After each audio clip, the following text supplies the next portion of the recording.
As you can see here, we have the rational inequality x plus 1 divided by x plus 5 is less than or equal to 0. The first thing that we're going to do is see what x values make the numerator equal to 0 and the denominator equal to 0. For the numerator, it would be negative 1. For the denominator, it will be negative 5. These are our points of interest. So now we're going to make a number line.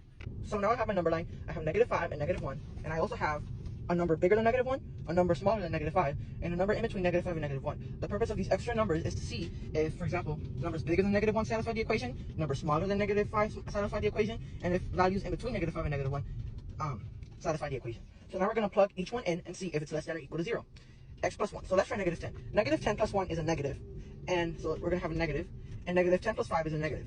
A negative divided by a negative is a positive, and it is not less than or equal to 0. So for here, this value, we're going to put an F for false. It does not satisfy the equation. Next, we have negative 5. Negative 5 plus 1 is a negative, and negative 5 plus 5 is 0.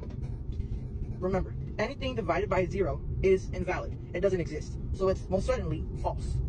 That means, just by this, we know that we're not going to include negative 5 in our equation, which I'll explain later on.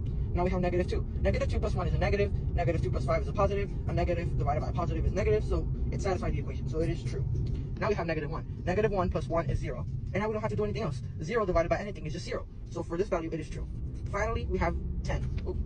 Oh no, 0. 0 plus 1 is a positive, and 0 plus 5 is a positive as well. And a positive divided by a positive is positive. So it does not satisfy the equation. It is false. So now that we have this, how do we put this into interval notation? Now, we know that negative 5 is not included in our equation. But we do know, so we would put parentheses. Negative 5, right? We know that value is bigger than negative 5, but less than or equal to negative 1 are satisfy the equation.